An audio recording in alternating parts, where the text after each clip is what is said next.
So the summer that I was 12, 3 important things happened. The first thing, I decided that I was going to join the Boy Scouts. So I called up my brother's scoutmaster, and I asked him if he could recommend a group that was my age.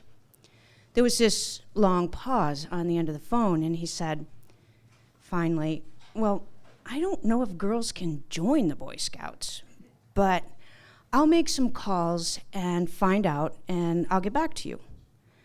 Now, that's kind of what he said, but what I heard him say was, well, no girl has ever asked before, so I'll just get permission, and then I'll get back to you, and you can join the Boy Scouts. Now, that's what I heard. So I waited. I was very excited. Waited for my special phone call.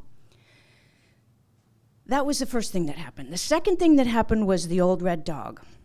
Now, I don't really know why we called it an old red dog, because it wasn't a dog at all, it was a bicycle. And we probably called it that because it had chipped red paint on it, but my brother and I found it in the dump, and everything in the world was wrong with this bicycle, but we thought it was great. And we dragged it home, and we fixed it up, and we got it going again, but the only problem with the old red dog was it had no brakes, and we just couldn't make the brakes work.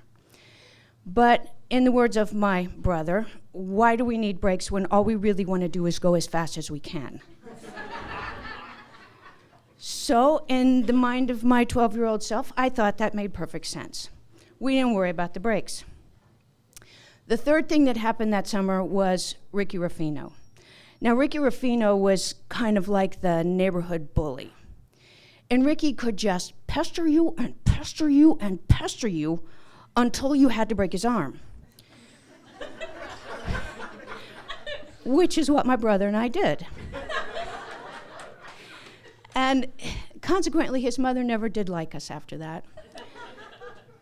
Well, finally, it's about the middle of August, and my phone call comes. Only it wasn't what I had been waiting for. He said, I'm so sorry to tell you, but I found out that girls really can't join the Boy Scouts. Well, I was so disillusioned, and then I was furious. I decided I would take it out on the old red dog. So I went out there and I got on that bicycle and I just rode. I rode and rode and rode. I rode right out of the neighborhood. I rode out onto the 2-lane. I rode until I hit the 4-lane. I just kept going. And then it dawned on me. I know why the Boy Scouts didn't want me. It was because everybody knew that I could spit farther, cuss longer, and knock anybody to the ground who got in my way. Those scoutmasters just didn't want me showing those boys up. That's what it was. So I felt a little bit better after that, and I turned around and I went back to the neighborhood. Well, I was still going pretty fast when I hit the neighborhood, so I decided I would take a victory lap around the block. Well, I went down the hill on the old red bike, and as I turned at the bottom of the hill, that's where Ricky Ruffino lived. And of course, Ricky Ruffino happened to be out in his yard. He was actually standing at the end of his driveway. It looked like he'd been punished because he had one of those big push brooms in his hand. Somebody was probably making him sweep the driveway off. And he stood there and he saw me coming down the hill. And I know what Ricky meant to do.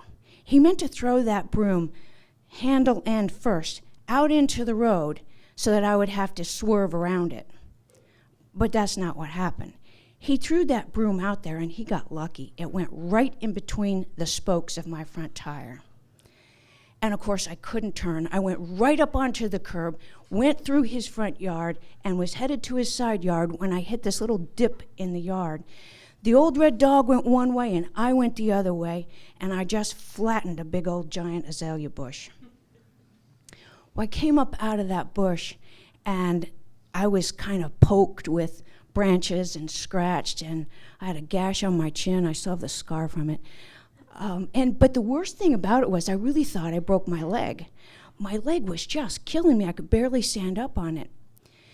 And I hobbled over to the old red dog, and it was done. It had run headfirst into a hickory tree, and the frame was bent and cracked. I didn't even try to pick it up. I just walked out to the sidewalk.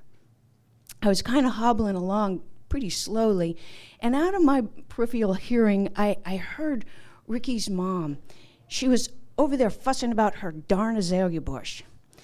She must have gone also and picked up the broom, because when I looked at Ricky, when I looked up from hobbling along, I looked at Ricky, and he had that broom in his hand. She must have given it to him, and I heard the door slam, so I knew she was in the house. And he's standing there with that stupid broom, and the broom is all busted up now, too. The handle's broken, the bristles are all everywhere, and he's standing there holding that thing, and I'm limping towards him up the sidewalk, going towards my house, when I made a crucial mistake. I looked in his eyes, and in his eyes he had that, ha ha, I beat you look. I'm like, fuck that, man.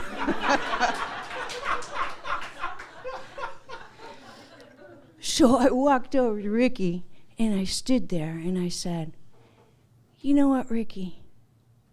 I got this bruise on my thigh. It's bone deep. I can put my hand in my pocket, Ricky, anytime I want to. I can press on that bruise. I can make it hurt. I can feel it ache. What do you got, Ricky? I turned and I kept going up the sidewalk, measuring my brokenness against the world that I, by God, plan to conquer someday. Thank you.